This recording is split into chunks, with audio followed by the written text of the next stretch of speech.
কোন নামাজ হবে না, কাজা নামাজের শাস্তি কি, আসুন দেখিনি। আসসালামু আলাইকুম ওয়া রাহমাতুল্লাহি ওয়া বারাকাতুহু। আলহামদুলিল্লাহি রাব্বিল আলামিন ওয়াস সালাতু ওয়াস সালামু আলা রাসূলিহিল কারীম। আম্মা বা'দ, ফাআউযু বিল্লাহি মিনাশ শাইতানির রাজীম। বিসমিল্লাহির রহমানির রহিম।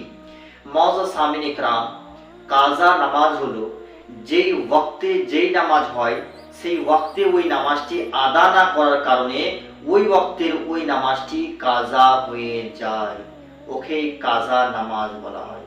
যদি আপনার জীবনে কাজা নামাজ থাকে তাহলে আপনার নফল নামাজ কবুল হয় না, সুন্নতে গায়র মুআক্কাদা নামাজ কবুল হয় না, আসমানের মধ্যে ঝুলন্ত অবস্থায় থাকে। যদি কোনো ব্যক্তি নামাজ কাজা আছে, অনেক উমরা নামাজ কাজা আছে, আর সেই ব্যক্তিটা দিন রাত নফল ইবাদত করছে, তাহলে সেই নফল নামাজগুলো আল্লাহর বারগাতে ঝুলে থাকবে, সেগুলো কবুল হবে না। কারণ যতক্ষণ না পর্যন্ত আপনার উমরা কাজা আদা না হয়ে যাচ্ছে ততক্ষণ পর্যন্ত আপনার নফল এবং সুন্নতে গায়র মুআক্কাদা নামাজগুলো আপনার আসমানের মধ্যে ঝুলন্ত অবস্থায় থাকবে। তাহলে সবারই প্রথম আমাদেরকে যেই সব নামাজগুলো কাজা আছে ওই নামাজগুলো আদা করতে হবে, না হলে আমাদের নফল নামাজ হবে না এবং সুন্নতে গায়র মুআক্কাদা নামাজ কবুল হবে না। তাহলে যদি আমরা সমস্ত নামাজকে কাজা করে নিই, সমস্ত নামাজ কাজা আদা করে নিই, তাহলে যে সমস্ত আমরা নফল ইবাদত করেছিলাম, নফল নামাজ পড়েছিলাম, সুন্নত নামাজ পড়েছিলাম, সেই সমস্ত নামাজ আবার আল্লাহ তাবারক ওয়া তাআলার বারগাতে কবুল হয়ে যাবে। আসুন দেখিনি কাজা নামাজের শাস্তি কি রকম। আল্লাহু আকবার।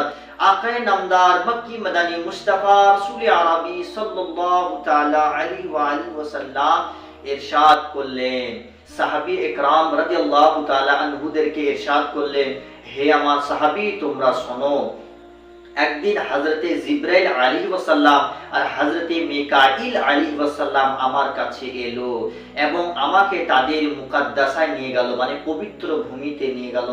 আমি যখন হযরতে জিবরাইল আলাইহিস সালাম এবং হযরতে মিকাইল আলাইহিস সালামের সাথে যখন যাচ্ছিলাম তখন আমি একটা ব্যক্তিকে দেখলাম, যে ব্যক্তিটার দুটো হাত দুজন ফেরেশতাতে ধরে আছে এবং দুটো পা আর দুজন ফেরেশতা ধরে আছে, এবং একজন ফেরেশতা একটা বড় পাথরের চট্টান নিয়ে তার মুখে চেহারার মধ্যে মারছে এবং তার চেহারাটা ফ্র্যাকচার হয়ে যাচ্ছে।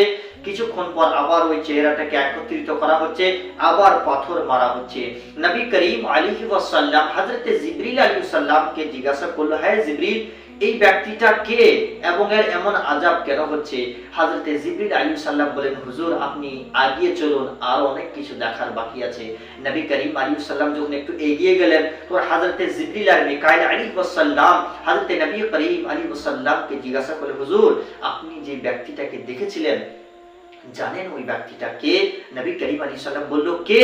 তখন জিবরিল আলাইহিস সালাম বললেন, এই ব্যক্তিটা ওই ব্যক্তি ছিল যে ব্যক্তি কোরআনকে হিফজ করেছিল এবং ভুলে গেছে আর নামাজকে বিনা কারণে কাজা করত। আল্লাহু আকবার। বিনা কারণে নামাজকে কাজা করত, সেই জন্য ওর এত বড় আযাব হচ্ছে। আল্লাহু আকবার। তাহলে আমাদের কত বড় আযাব হবে। হযরত সদরুল শরিয়ত বদরুত তরিকা হযরত আল্লামা মাওলানা আমজাদ আলী আজমির রাহমাতুল্লাহ আলাইহি বলেন যে জাহান্নামের মধ্যেও একটা জাহান্নামের স্তর আছে যেটাকে ওয়াইল বলা হয়।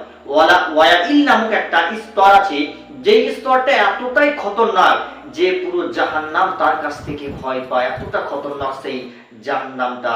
তো উনি বললেন, রাহমাতুল্লাহ আলাইহি বললেন যে এই জাহান্নামের মধ্যে ওই ব্যক্তিরা যাবে যারা বিনা কারণে নামাজকে কাজা করেছে। আল্লাহু আকবার। এই জাহান্নামে ওই সমস্ত ব্যক্তিরা যাবে যারা বিনা কারণে নামাজকে কাজা করেছে। আল্লাহু আকবার। তাহলে এত নাম জানি না আমাদের জীবনে কত কাজা নামাজ আছে এবং কি আমরা মরলেই এই সমস্ত আযাব আমাদের উপরে হতে পারে। তাহলে পেছনে এত বড় বিপদ থাকতে, সামনে এত বড় বিপদ থাকতে আমরা একটুকু চিন্তা করি না। রাত্রিবেলায় কোনো টেনশন নাই, আরাম করে বিছানার মধ্যে ঘুমাচ্ছি। এখন যদি মালিকুল মউত চলে আসে তাহলে আমরা আর কাজা নামাজ আদা করার সুযোগ পাবো না, তো আমাদেরকে ওই আযাব আমাদের উপরেও লাগু হবে। তাহলে আমাদেরকে মুসলমান মিঠি মিঠি ইসলামী ভাইরা আমাদেরকেও আমাদেরকেও নামাজ কাজা, যে নামাজগুলো কাজা আছে ওই নামাজগুলো আমাদেরকেও আদা করতে হবে।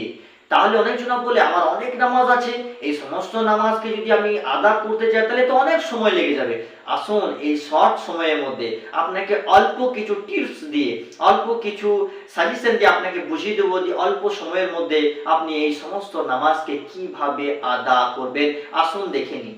দিনে আপনার 20 রাকাত নামাজ কাজা হয়, দিনে 20 রাকাত, ফজরের 2 রাকাত, জোহরের 4 রাকাত এবং আসরের 4 রাকাত, মাগরিবের 3 রাকাত, এশার 4 রাকাত আর বিতরে হলো 3 রাকাত।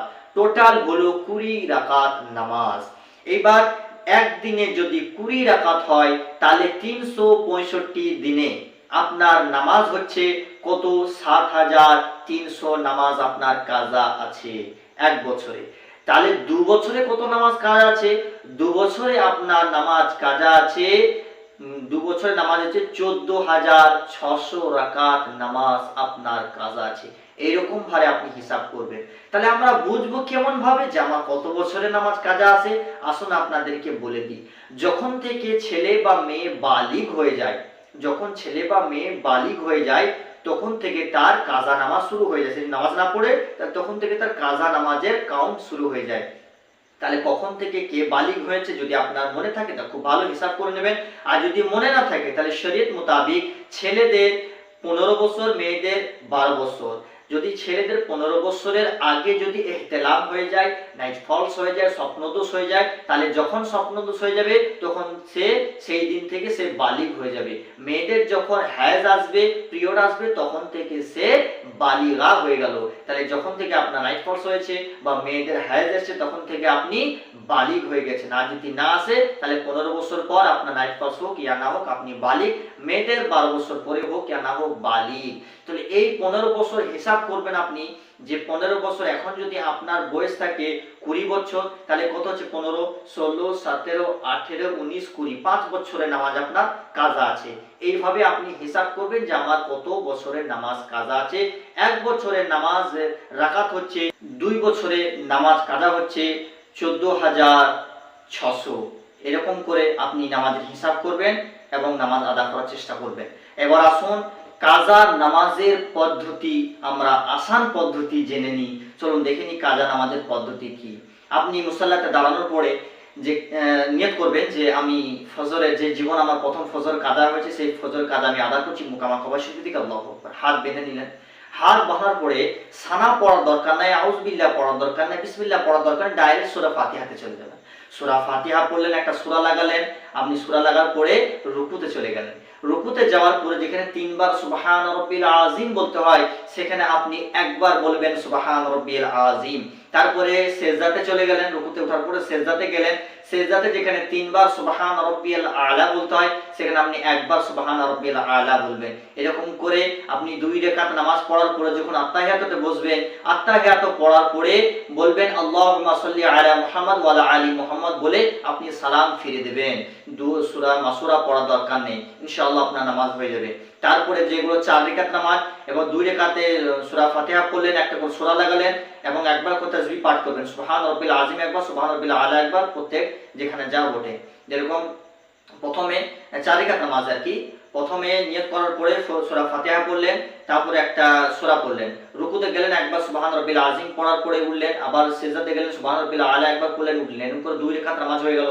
2 রাকাত নামাজ পড়ার পর যখন আত্তাহিয়াত থেকে উঠবেন, আত্তাহিয়াত থেকে উঠার পরে আলহামদুলিল্লাহ পড়ার দরকার নাই এবং কোনো সূরাও পড়ার দরকার নাই। 3 বার সুবহানাল্লাহ সুবহানাল্লাহ সুবহানাল্লাহ বলে আপনি রুকুতে চলে যাবেন এবং রুকুতে যাওয়ার পরে একবার আপনি পড়বেন সুবহান রাব্বিল আযীম, উঠার পরে আবার সিজদাতে যাবেন, সুবহান রাব্বিল আলা একবার করে পাঠ করবেন। এরকম ভাবে 4 রাকাত নামাজ হয়ে যাওয়ার পরে যখন আপনি আত্তাহিয়াতে বসবেন তখন আপনি আত্তাহিয়াত পড়ার পরে আল্লাহুম্মা সাল্লি আলা মুহাম্মদ ওয়া আলা আলি মুহাম্মদ এতটুকু বলে আপনি সালাম ফিরে দিবেন, আপনার নামাজ হয়ে যাবে। কিন্তু বেতের নামাজে 3টে রাকাতেই আপনাকে সূরা ফাতিহা পড়তে হবে এবং 3টে রাকাতেই আপনাকে একটা করে সূরা লাগাতে হবে। তারপর যখন 3 রাকাতের জন্য আপনি দাঁড়িয়ে যাবেন, হাত ছাড়ার পরে দুআয়ে কুনুত পড়ার দরকার নেই, একবার পাঠ করবেন, 3 বার পাঠ করবেন আল্লাহুম্মা গফিরলি আল্লাহুম্মা গফিরলি আল্লাহুম্মা গফিরলি। তারপর আত্তাহিয়াত পড়ার পরে আল্লাহুম্মা সাল্লি আলা মুহাম্মদ ওয়া আলা আলি মুহাম্মদ বলে সালাম ফিরে দিবেন, আপনার নামাজ হয়ে যাবে।